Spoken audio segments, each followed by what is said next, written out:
Hello my dear students, आप लोग कैसे उम्मीद करते हैं बहुत अच्छे से पढ़ाई कर रहे होंगे। तो आईआईटी नीट को एकदम चुटकी में उखाड़ फेंकना है दोस्तों। तो चलिए आज फर्दर मैं आज आगे आईआईटी का क्वेश्चन बैंक सोल्व करने जा रहा हूँ। लास्ट क्लास मैंने 28 तक सोल्व किया था, वो उम्मीद करता हूँ आप अच्छे से उसको रेडी कर लिए होइएगा। तो चलिए आज मैं 29 से स्टार्ट करने जा रहा हूँ और आईआईटी का क्वेश्चन बैंक आप लोग बनाते जाइए और खूब अच्छे से सोल्व करके जाइए। नीट और आईआईटी में आप चुटकी में उड़ा दीजिएगा। तो नीट वाला सोचते हैं लोग कि केवल नीट का क्वेश्चन बैंक कर ले, उससे केवल काम नहीं चलेगा, थोड़ा सा हाई लेवल बना लीजिए और उसके बाद देखिए आपको आसानी से चुटकी में बन जाएगा। तो चलिए मैं देखता हूं 29 नंबर क्वेश्चन क्या कहता है। ये रहा 29 नंबर क्वेश्चन। तो ध्यान से इसको पढ़िए। कहता है कि seat A is selling towards, इस टाइप का क्वेश्चन पहले भी पूछा गया है, लेकिन खाली बस क्वेश्चन का डेटा अलग था और लैंग्वेज अलग था, लेकिन सेम टाइप का क्वेश्चन था। ए ship A is selling towards north east with velocity v बराबर दिस। जब भी इस टाइप का है तो सबसे पहले तो आप ईस्ट नॉर्थ को दिखा दीजिए, ईस्ट वेस्ट नॉर्थ साउथ, यही है ना। अब यहां पर ध्यान दीजिएगा, मान लीजिए कि यही आपका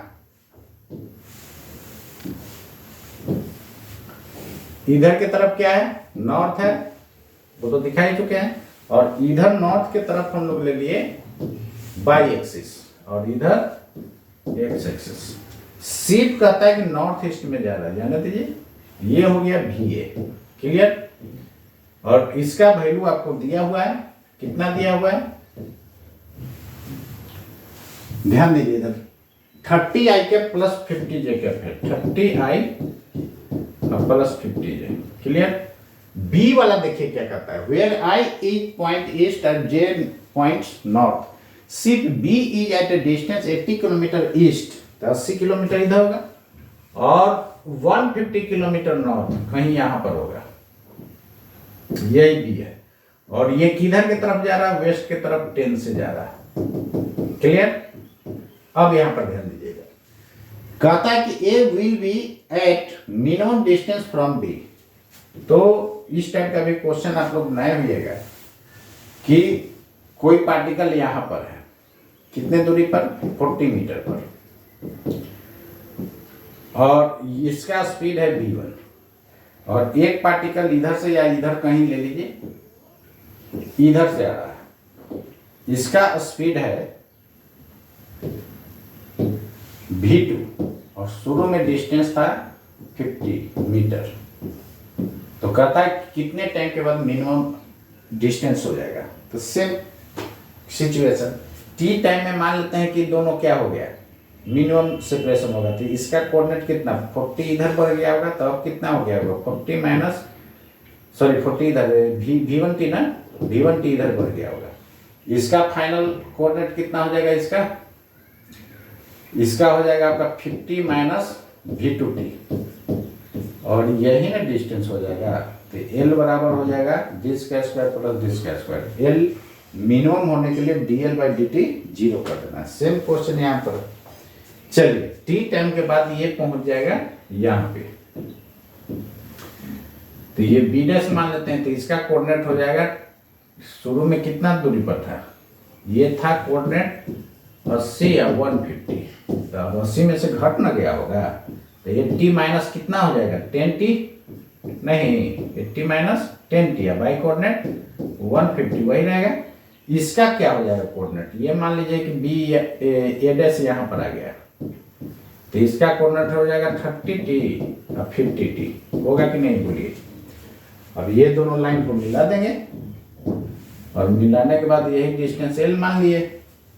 तो L का वैल्यू डिस्टेंस फॉर्मूला से क्या लिख सकते हैं बताइए।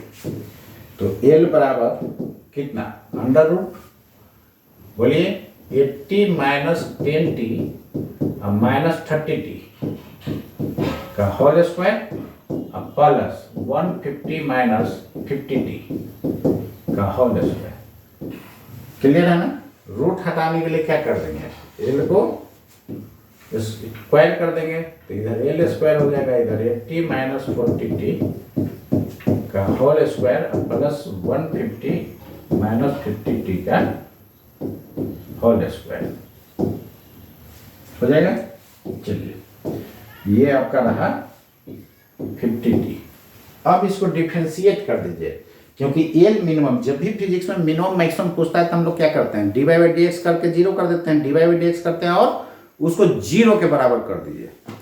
तो यहां से dy बाई dx निकालने के लिए 2l dl बाई dt हो जाएगा। इधर पावर को आगे 80 माइनस 40t और फिर अंदर में डिफरेंशिएशन तक 20, ये इसका हो जाएगा 0 और माइनस 0 माइनस 40, यहाँ पे 150 माइनस 50t इंटू 0 माइनस 50, यहाँ से dl बाई dt को कर देना है 0।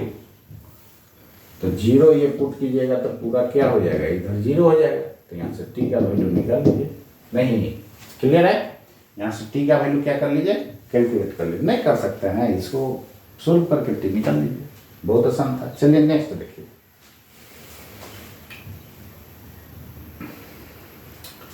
नेक्स्ट क्वेश्चन क्या कहता है, नेक्स्ट क्वेश्चन जो है आपका है, तो उम्मीद करते हैं ये आपको समझ में आ गया होगा। नेक्स्ट क्वेश्चन ये रहा, तो उसको सोल्व कर लीजिएगा। नेक्स्ट क्वेश्चन देखिए क्या करता है। और नीट की तैयारी IIT का कर रहे हो तो नहीं सोल्व कर सकते हैं। यहाँ पर देखिए, जिससे नहीं सोल्व होगा कमेंट में डालिएगा, सोल्व कर देंगे, ठीक है। कहता है कि person standing on an open ground hears the sound of a jet aeroplane coming from north at an angle 60 degree with the ground. अरे तो ग्राउंड से 60 डिग्री है, यही ना एरोप्लेन है।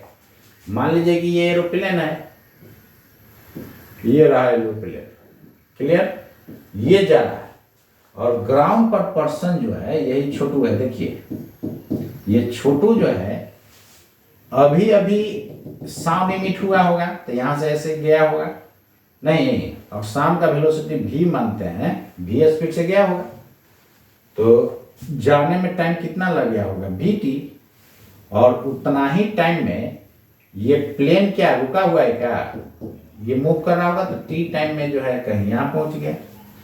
अब आगे देखिए क्या कहता है। कहता है coming from north N angle 60 degree with the ground but he finds the aeroplane right vertically above his position. कहता है कि अपना पोजीशन के ठीक ऊपर, यानी यहाँ पे, क्लियर है। तो निश्चित रूप से ये भी टी टाइम में vpt चल गया होगा डिस्टेंस, क्लियर है ना। अब आगे देखिए, ये एंगल कितना है 60 डिग्री। आपको कंफ्यूजन हो रहा होगा कि ग्राम से ना 60 डिग्री है। अरे भैया इसको ऐसे कीजिएगा, तो ये 60 तो ये 60 होगा कि नहीं, देखिए तो ग्राम से 60 बन रहा है, अल्टरनेट एंगल, क्लियर है। चलिए अब आगे देखिए क्या कहता है। If v is the speed of sound then speed of plane is. तो प्लेन का स्पीड दोस्तों क्या होगा, यही आपसे डिमांड कर रहा है, vp फाइंड कर रहा है। vp आपसे पूछ रहा है क्या होगा, यही निकालना है, क्लियर है। चलिए अब यहां से ध्यान दीजिए, इधर टेन लेने से तो काम चलेगा नहीं। आपको दे दिया है स्पीड ऑफ साउंड v, ये आपको दे दिया है v, तो कहता है कि v के टर्म में आपको निकालना है। तो देखिए ना, ये दोनों का रिलेशन लीजिए ना, तो ये एंगल के सामने परपेंडिकुलर होता है, तो ये बेस हो गया, तो बेस और हाइपोटेनस का कौन सा रिलेशन होता है, cos थीटा। तो cos 60 डिग्री बराबर हो जाएगा vp divided by hypotenuse, clear है। cos 60 होता है हाफ, तो हाफ ये vp डिवाइडेड बाई v, तो vp बराबर, क्या क्वेश्चन है यार, थर्ड ग्रेड का क्वेश्चन है, आंसर हो गया। कौन सा, v/2। पीछे वाला का आंसर भी बता दिया जाए क्या, पीछे वाला का आंसर आ रहा था, आप लोग कैलकुलेट कीजिएगा, तब ना आपको पता चलेगा कि सही बना कि नहीं। देखिए t का वैल्यू यहाँ पर एक संग हो गया, कितना आंसर है 2.6 आवर आएगा। कितना आएगा? 2.6 आवर। यहाँ कैलकुलेट कीजिएगा तो आ जाएगा 2.6 आवर्स। क्लियर? 2.6 आवर्स कौन सा ऑप्शन था देख लीजिए, ये रहा। B is the correct option. Match करा लीजिएगा, सोल्व कर लीजिएगा, कैलकुलेशन इतना। चलिए नेक्स्ट, सेकंड नंबर क्वेश्चन हो गया। 31 नंबर क्वेश्चन देखिए।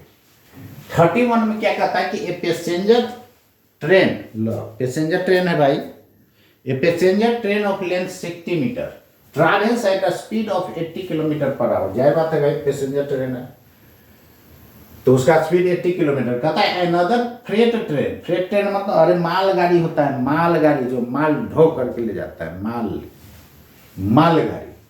कहता है कि अनदर फ्रेट ट्रेन मतलब मालगाड़ी ऑफ लेंथ 120 मीटर। ना देखते हैं बहुत लंबा रहता है मालगाड़ी, और पैसेंजर ट्रेन से भी बहुत बड़ा होता है, एक्सप्रेस से भी बड़ा होता है। 120 metre travels at a speed 30 kilometre per hour. और मालगाड़ी धीरे धीरे जाता है, और मालगाड़ी के स्पीड से जाएगा तो हो सकता है कि यहाँ से दिल्ली जाते जाते बहुत टाइम लग जाएगा। तो मालगाड़ी स्लो स्पीड से जा रहा है, वही देखिए 30। Ratio of time taken by the passenger train to complete cross the freight train, मतलब कंप्लीट क्रॉस करने में टाइम जो है उसका रेशियो आपको दिया हुआ है, उसका रेशियो निकालना है। कब? जब they are moving in same direction and in opposite direction. तो यहां से देखिए, एक ट्रेन मान लीजिए कि यही आपका पैसेंजर ट्रेन है, इसका लंबाई छोटू आपको दिया हुआ है कितना? L1 या L2 समथिंग कुछ नहीं। और दूसरा ट्रेन मालगाड़ी ऐसा, तो क्रॉसिंग कब कहा जाएगा? ये जस्ट इसका इंजन और इसका इंजन आमने सामने हो जाएगा, तब ना क्रॉसिंग कहा जाएगा। तो क्रॉसिंग शुरू हो गया जब ये वाला आगे निकल जाएगा, यानी इसका पिछला हिस्सा ऐसा हो जाएगा, इसके पिछला के पास, तो कह देंगे क्रॉस कर गया। नहीं तो टोटल डिस्टेंस ये कितना ट्रेवल किया, तो देखिए आगे से मेजर करना होगा तो आगे से लेना होगा, पीछे से तो पीछे से, तो टोटल डिस्टेंस यही ना होगा। अरे इंजन गया L1 प्लस L2 हो जाएगा, तो इंजन गया L1 प्लस L2, तो इसका पीछे वाला पार्ट कितना है? L1 प्लस L2, तो पीछे वाला से मेजर करना होगा तो पीछे वाला तक, ये देखिए यहां तक ही लेना होगा। क्लियर? इस टाइप का क्वेश्चन आपको नीट में भी आया है, देख लीजिएगा। अब बताइए, ये बना लीजिएगा तो नीट वाला नहीं बन जाएगा, आसानी से बन जाएगा। तो यहां से टाइम टेकन टू क्रॉस कितना हो जाएगा? तो L1 प्लस L2 डिस्टेंस जाना होगा बाय स्पीड। और जब भी दो बॉडी मोशन में होता है तो मैं बोला था कि रिलेटिव स्पीड लेना है। क्या लेना है? रिलेटिव स्पीड से बनाइएगा तो आपको आसानी से बन जाएगा। यहां पर रिलेटिव स्पीड लेना होगा, तो भी रिलेटिव ले लीजिए। नहीं, ये रहा आपका भी रिलेटिव। तो यहां पर ध्यान दीजिए, ये डिस्टेंस जो है चाहे सेम डायरेक्शन में जाए चाहे अपोजिट डायरेक्शन में, क्रॉस तो उतना ही करना पड़ेगा, दोनों ट्रेन के लंबाई के बराबर। सेम क्वेश्चन आपको एससी वर्मा में मिलेगा। एससी वर्मा साहब में देखिएगा एकदम सिमिलर टाइप का कंसेप्ट का क्वेश्चन मिलेगा। क्लियर है? लेकिन वर्मा साहब इसको काफी लॉन्ग करके बना देते हैं, तो आईआईटी में रैंक बढ़िया नहीं ना आएगा। चलिए देखिए, आइए अब यहां पर टाइम का रेशियो लेना है, तो T1 बाई T2, तो इधर हो जाएगा V relative 2 divided by V relative 1। चलिए देखिए, जो लैंग्वेज में पहले रहता है उसको न्यूमरेटर में रखते हैं, तो फर्स्ट वाला पहले, तो ये न्यूमरेटर में होगा, यानी सेम डायरेक्शन वाला न्यूमरेटर में, अपोजिट वाला डिनोमिनेटर में। तो सेम डायरेक्शन में रहता है तो रिलेटिव वेलोसिटी क्या होता है? सब्ट्रैक्ट होता है कि नहीं, बताए थे। सेम डायरेक्शन में सब्ट्रैक्ट, अपोजिट में ऐड कर देना है। ऐसे आप लोग पढ़े हो जाएगा, कहीं भी पढ़े होइएगा तो अपोजिट में ऐड कर देना रिलेटिव। क्यों? क्योंकि देखे होइएगा कि जिस ट्रेन में आप रहते हैं ना, अपोजिट डायरेक्शन से जो भी ट्रेन आती है वेरी फास्ट, तो आपको अपने ड्राइवर पर गुस्सा आता है, कैसा पगला ड्राइवर है यार, एकदम धीरे धीरे चला रहा है। तो आपको लग रहा होगा कि अब आपका ट्रेन जो है स्लो चल रहा है, लेकिन अपोजिट डायरेक्शन से जो भी ट्रेन आती है वेरी फास्ट क्यों हो रहा है? जिस पर आप बैठ जाते हैं ना वो आपके लिए रेस्ट में होता है। तो इस ट्रेन पर बैठे थे ये आपके लिए रेस्ट में, तो वो दिखाई दे रहा है आपका ट्रेन का स्पीड उसमें जुट गया।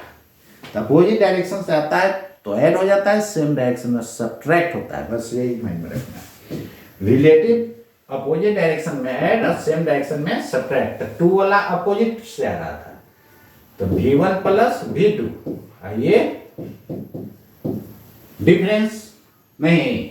चलिए तो V1 plus V2 direct value put कीजिए, कितना हो जाएगा? ये मोर माइनस लेस लेना होगा। चलिए V1 प्लस V2 मोड दे दिए, मतलब मोर माइनस लेस लेना। कितना है डिफरेंस? डिफरेंस का मतलब ये होता है मोर माइनस लेस। तो 80 minus 30, 80 plus 30, 80 plus 30 by 80 minus 30 कितना हो जाएगा? 110 बाई ये 50 हो जाएगा छोटू। तो 11/5 आ रहा है रेशियो। कितना आ रहा है? 11/5, which is correct. 11/5 C is the correct option. Clear है? देखिए उल्टा भी दिया हुआ होगा, नहीं दिया, चलिए कोई दिक्कत नहीं। 11/5 आ, ये आप ध्यान रखिएगा। और कभी कभी क्वेश्चन में 5/11 भी दे देता है, तो लोग क्या करता है, गलती कर देता है। तो इसलिए याद रखना, जो लैंग्वेज में पहले वो न्यूमरेटर में होगा, जो लैंग्वेज में बाद वो डिनोमिनेटर में। T1 इसको T2 इसको मानना है। क्लियर है? चलिए तो 2 वाला ये हो गया। तो 2 वाला अपोजिट डायरेक्शन में ऐड और सेम डायरेक्शन वाला क्या होता है? सब्ट्रैक्ट होता है। क्लियर है? चलिए ये डबल मोड मत समझिएगा, ये V1 है छोटू, V1। क्लियर? चलिए तो ये तो आपका क्लियर हो गया होगा एकदम। बहुत इंटरेस्टिंग है, बहुत मजा आ रहा है। और अगला क्वेश्चन पर आइए। दिस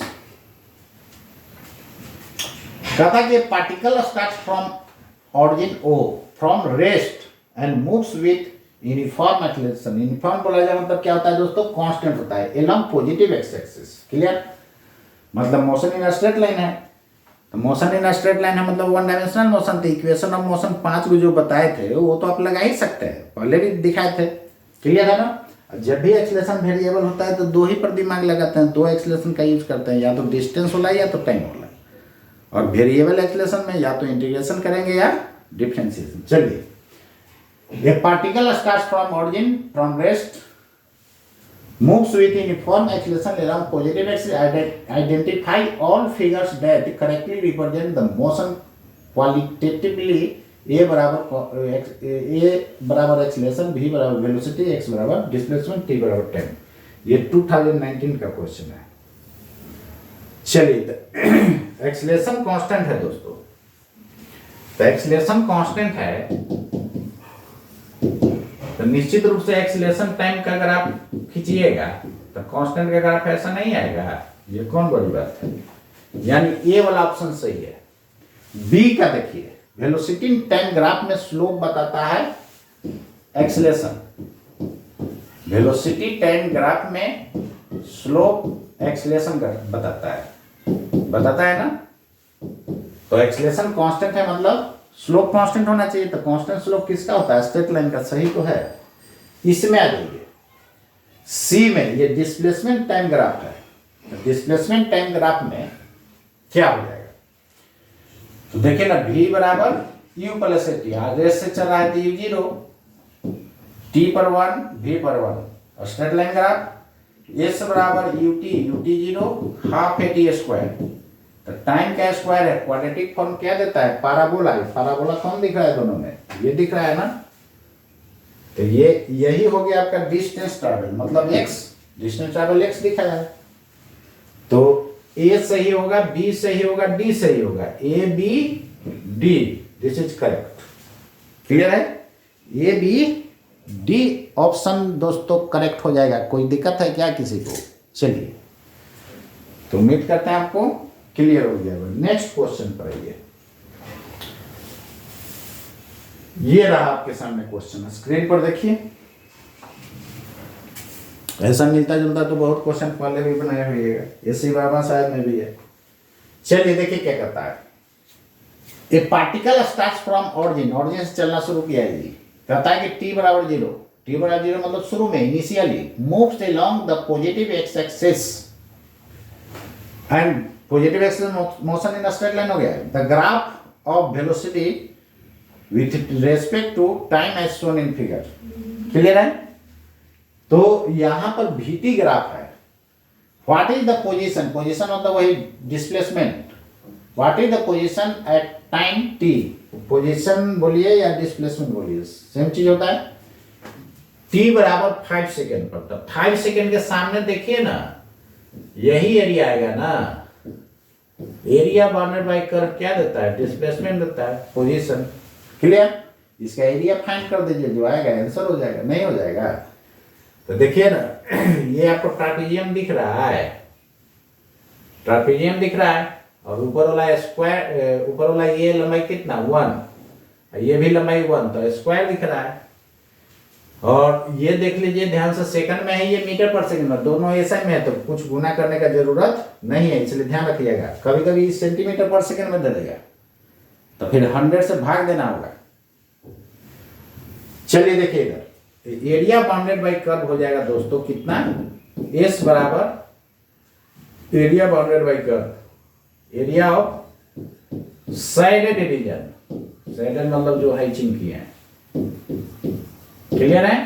अब यहां से ट्रेपेजियम जानते ना है, हाफ इंटू पैरेलल साइड्स का सम, पैरेलल साइड यही है, यहां तक ले लिए हैं। पैरेलल साइड ये 5, और यहां से यहां तक 5 में से 2, 3 घटे, 3 हो जाएगा। तो 5 + 3 इंटू सेपरेशन, सेपरेशन छोटू कितना है? 2 है, अब प्लस ये छोटा पार्ट का एरिया, ये लंबाई 3 - 2 1, 5 में से 4 1, मतलब स्क्वायर, तो 1 × 1 जो आएगा आंसर हो गया। सोल्व कर लीजिएगा। 2 2 गया, कहाँ गया 2 2, कैंसिल हो गया, हाफ साफ हो गया। तो यहां से 8 + 1 मतलब 9 metre, this is correct. Clear है? 9 मीटर, बोलिए सही है ना? नेक्स्ट क्वेश्चन को देखिएगा। नेक्स्ट क्वेश्चन आ जाओ आपके स्क्रीन पे, ये देखिए। दोनों एक ही तरह का क्वेश्चन है, इसलिए दोनों साथ में मैं दिया हूं। इसको आप बताइए कितना आएगा आंसर। पढ़िए इस क्वेश्चन को। चलिए देखिए इधर, ये प्योर थ्योरेटिकल क्वेश्चन है दोनों। तो प्योर थ्योरेटिकल क्वेश्चन है दोस्तों, इसको ध्यान दीजिएगा। इसमें थ्योरी में ही ये डिराइव कर चुके रहिएगा। यदि याद होगा थ्योरी में, देखिए क्या याद होगा, और जाकर उलट करके देखिए। हमारे ऊपर विश्वास नहीं है ना, सुनिए, यदि मेरे ऊपर विश्वास नहीं है, बहुत लोगों को नहीं विश्वास होगा कि अरे बाकी सब इंस्टीट्यूट वाला पागल है, एलेन है, आकाश है, फिटजी है, नारायणा है, वो सब मटेरियल बनाया हुआ है। तो सुनिए, आपको कहानी सुना दे रहा है। यदि मेरे पर विश्वास नहीं है तो जाइएगा आज और जा करके नीट वाला क्वेश्चन बैंक को थोड़ा सा उलटिएगा और देखिए ये दोनों क्वेश्चन पूछा हुआ है। जाकर उलट के देखिएगा केवल। और ये कहाँ पूछा है? IIT मेंस एग्जाम में, देखिए। और नीट में भी क्वेश्चन ये मिलेगा। तब बताइए ये फायदा हुआ कि नहीं? आप एग्जाम में इसको बना करके जाइएगा, गलती से उठा के डाल दिया। नीट में तो एकदम डिजिट टू डिजिट उठाता है, रख देता है। तो आप डायरेक्ट आंसर मारे कर आइएगा कि नहीं? आंसर मार करके आइएगा। तो 4-5 क्वेश्चन भी डायरेक्ट दोस्तों बना दिए तो आपका रैंक काफी आगे पीछे हो जाएगा, यानी आगे भाग जाएगा। इसी तरह सब सब्जेक्ट में 4-5 क्वेश्चन डायरेक्ट मार दिए तो आपका रैंक 100 के अंदर आ जाएगा। तो किसी पे बिलीव न कीजिए, आप खुद जाके चेक कीजिए, पता चलेगा। तो आपके दिमाग में यही चल रहा होगा कि आप बोल रहे हैं सही है, बाकी दुनिया गड़बड़ है। ये यार लूटने का तरीका बनाया हुआ है। 3 लाख 4 लाख लेकर के आपसे लूटा जाता है और झूठो मूठो एक मटेरियल बना दिया जाता है, आधा गलती आधा सही, और क्वेश्चन का क्वालिटी लो, और आपसे पैसा ठग लिया जाता है। पहले जो है, पहले ये सब आकाश से सब जो भी आया है ना, सब 2000 के बाद आया है, 97 से शुरू हुआ है। पहले हम लोग के टाइम जो कोचिंग ये सब कुछ नहीं था, वो सब इंडिविजुअल पढ़ाई होता था, सब किताब से पढ़ता था, न कि कोई के मटेरियल रहता था। तो पहले IITian का दिमाग आज के IITian दोनों में आकाश जमीन का फर्क है कि नहीं? पहले वाला का ज़्यादा दिमाग है। इसलिए मैं यही बोल रहा हूँ, कोई ईरोडोप और क्वेश्चन बैंक के अलावा कोई किसी इंस्टीट्यूट का मटेरियल बनाने की जरूरत नहीं है। आप बनाते हैं तो आप बेवकूफ़ हैं, आप ठगाने वाला काम कर रहे हैं। अब IIT का क्वेश्चन बैंक और ईरोडोप के अलावा कुछ मत बना के जाइए। अब देखिए आपको होता है कि नहीं। इसको जाकर के आज जरूर देखिएगा नीट वाला में। आपको भरोसा नहीं हो रहा था, आज भरोसा हो जाएगा। तो नीट का क्वेश्चन बैंक टाइम है तो बनाइए, जो नीट वाले स्टूडेंट हैं। हम तो बोलेंगे जेईई मेंस को ही मत के जाइए ना, धनाधन बनेगा। थोड़ा सा जितना सिलेबस है उससे थोड़ा हाई लेवल बनाना चाहिए। हम ईरोडोप क्यों बताते हैं ये बता दे रहा हूं। लोग देखिएगा यही हवा पानी देते रहता है लोग, ईरोडोप बहुत टफ है, अरे यार टफ है तो कुछ ऊपर से आएगा बनाने उसको।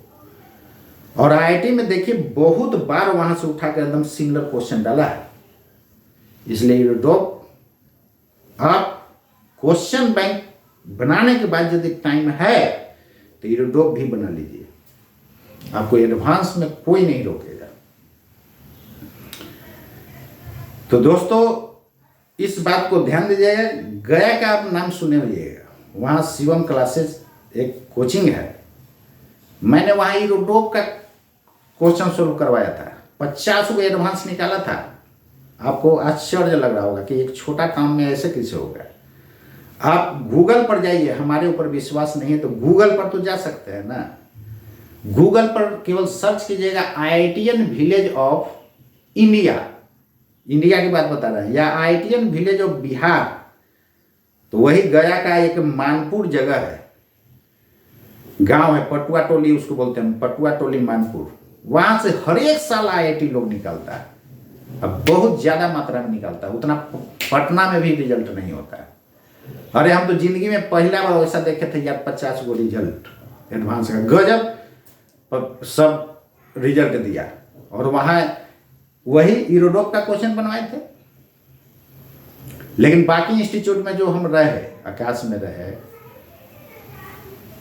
नारायणा में रहे, बहुत सारे इंस्टीट्यूट में रहे, वहां का मटेरियल बनवाया जाता है, जिसके कारण बच्चा का रिजल्ट होता नहीं है, बहुत कम होता है। आप कोटा में ही देख लीजिए ना, इतना भेड़िया धसान कोचिंग है और 10 लाख से कम नहीं है स्टूडेंट, रिजल्ट के ओके होता है। ये कभी सोचे हैं आप?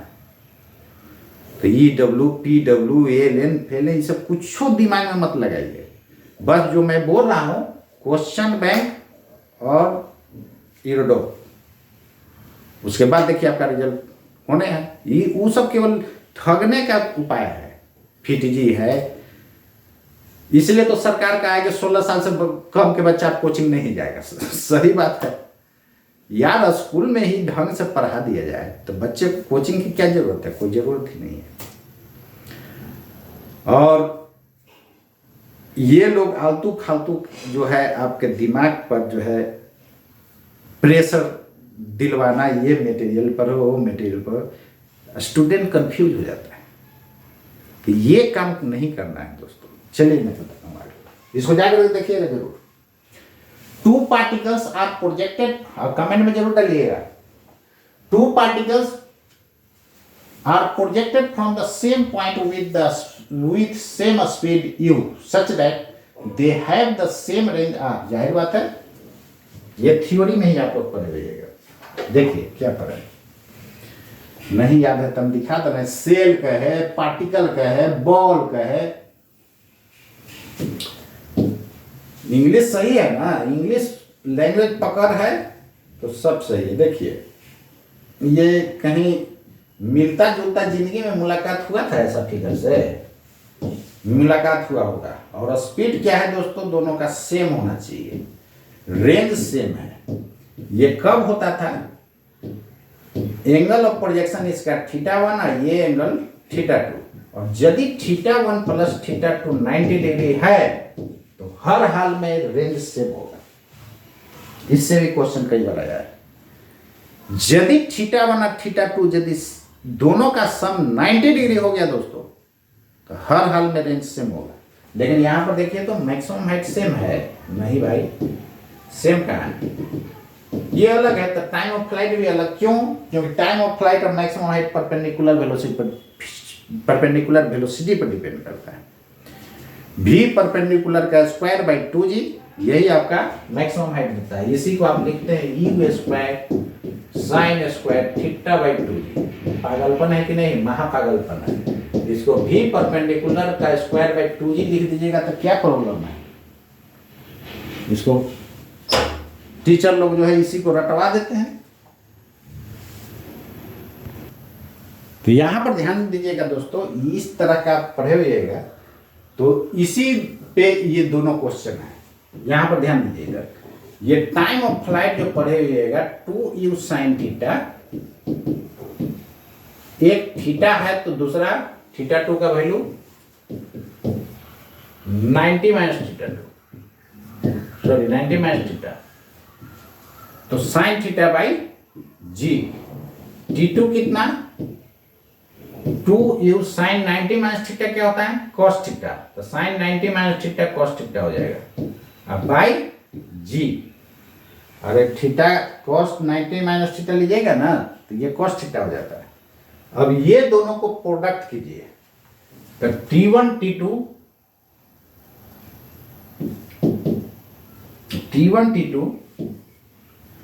कैपिटल भी ले सकते हैं, स्मॉल भी ले सकते हैं, उससे क्या प्रॉब्लम? क्वेश्चन में आपको स्मॉल लिया तो स्मॉल ले लीजिएगा। ऐसे आप कैपिटल लीजिए स्मॉल लीजिए, चलिए ना कैपिटल मान के चलिए ना जी। t1 t2, तो t1 t2 हो जाएगा आपका, गुना कीजिएगा तो 2 इंटू 2 बाई जी स्क्वायर और you square sine theta into cos theta, यही होगा ना? तो यहां पर ध्यान दीजिए सर, इसको 2 sine theta into cos theta sine 2 theta, एक 2 रह जाएगा, नीचे जी क्लियर स्क्वायर, एक जी को इधर रहने दीजिए और एक जी को इधर भेज दीजिए, तो जी बाई 2 t1 t2 इधर u square sine 2 theta by g, ये आर के बराबर होता है कि नहीं? आर के बराबर होता है। क्लियर है? वो क्या होता है? आर के बराबर होता है। तो यहां से आपको क्वेश्चन में, इस क्वेश्चन में देखिए क्या पूछ रहा है। इस क्वेश्चन में कहता है कि shell is fired from fixed artillery gun, और गन से फायर करना है with an initial speed u such that it hits the target on the ground at a distance r from it, कहता है t1 t2 are the values of time taken by it to hit the target in two possible way में hit कर रहा है कि नहीं? देखिए तो कहता है t1 t2 should be equal to, तो यहां से t1 t2 निकालिएगा दोस्तों तो कितना हो जाएगा बोलिए?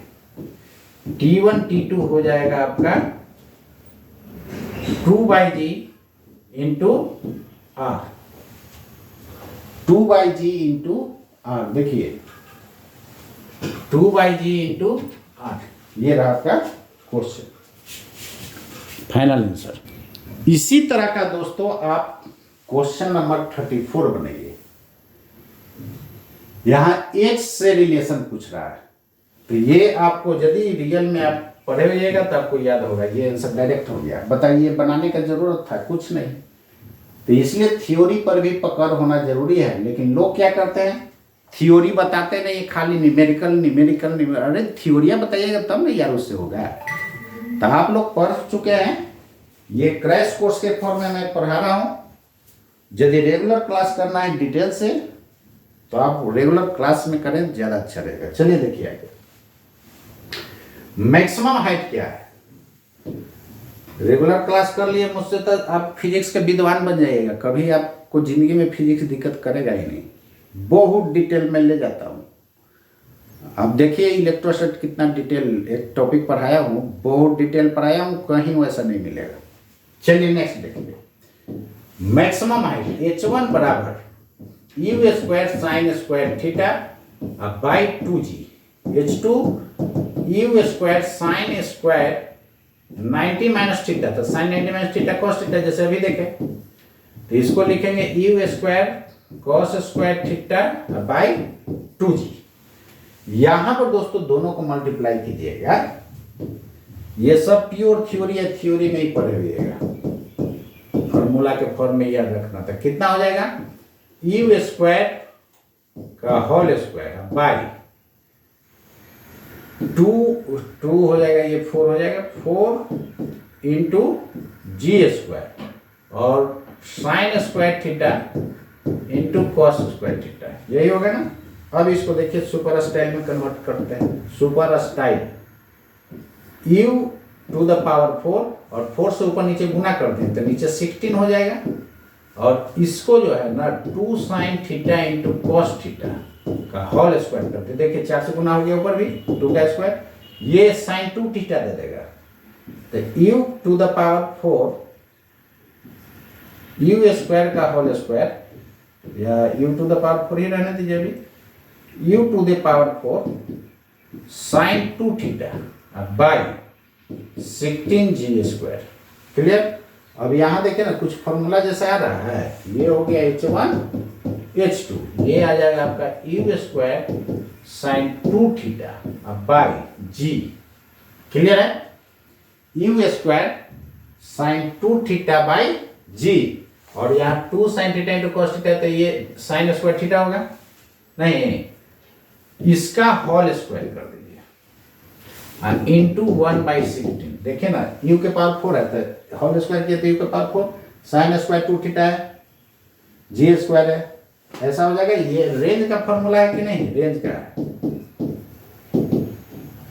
16 को इधर भेज दीजिए, ये r हो गया r स्क्वायर, नहीं r का वैल्यू जो है रूट कीजिएगा तो 4 रूट अंडर h1 h2, ये फॉर्मूला आप ड्राइव किए होइएगा, तो वही स्क्वायर करेंगे तो क्या आ जाएगा, देखिए यही था ना क्वेश्चन, ये रहा आपका 16 h1 h2। Clear, r square बराबर 16 h1 h2। क्लियर है। उम्मीद करते हैं दोस्तों ये आपको समझ में आ गया होगा। अब बताइए, ये दोनों क्वेश्चन सिमिलर टाइप का है और 19 में ही दोनों पूछ दिया, देखिए ना। अब बताइए जेई आईआईटी जेई मेंस वाला क्वेश्चन जा करके देखिएगा, नीट में भी इस तरह का पूछा हुआ है, तो इसीलिए ना बोल रहे हैं कि आप जेई मेंस का क्वेश्चन करके जाइए, नीट ऐसे ही चुटकी मोड़ जाएगा। चलिए ठीक है, तो उम्मीद करते हैं दोस्तों यहां तक आपको क्लियर हो गया।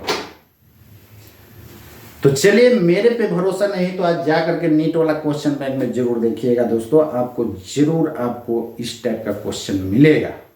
क्लियर है ना। तो इसलिए मैं बोल रहा हूं कि मेरे पर 100% बिलीव करके काम कीजिए, आपको नीट और आईआईटी चुटकी में उड़ जाएगा, और इंस्टीट्यूट वाला के चक्कर में आप पागल हो जाइएगा। एक गोल इंस्टीट्यूट, उसमें तो देखे तो बहुत मटेरियल में गलती है, तो ऐसा इंस्टीट्यूट का मटेरियल बनाने से बचिए, वो आप कंफ्यूज करा देगा। सीधे आईआईटी का क्वेश्चन बैंक उठाइए, उसको बनाइए और ये दो, उसके अलावा कुछ नहीं। जो नीट का स्टूडेंट है केवल जेईई मेंस का क्वेश्चन, टाइम है तो नीट वाला क्वेश्चन भी करके जाइए, आप छुट्टी मुड़ा दीजिए, बाकी आप अदर सब्जेक्ट पर मेहनत कीजिए ना, जम करके आपको अच्छा रैंक आ जाएगा, तीनों सब्जेक्ट बैलेंस हो जाएगा। तो उम्मीद करते हैं दोस्तों मेरा बात अच्छा लगा होगा, और दोस्तों के बीच शेयर कीजिए, और देखिए आईआईटी नीट को आप चुटकी मुड़ा सकते हैं कि नहीं, सबको शेयर कीजिए, और गरीब अमीर सब पढ़े, यही आपकी तरफ से होना चाहिए। सबका साथ सबका विकास, पूरे समाज को डेवलपमेंट तभी होगा जब सबको साथ में लेकर के चलिएगा। तो वीडियो को शेयर और सब्सक्राइब करने के लिए मत भूलिए। आज के लिए इतना ही। जय हिंद, जय भारत, नमस्कार।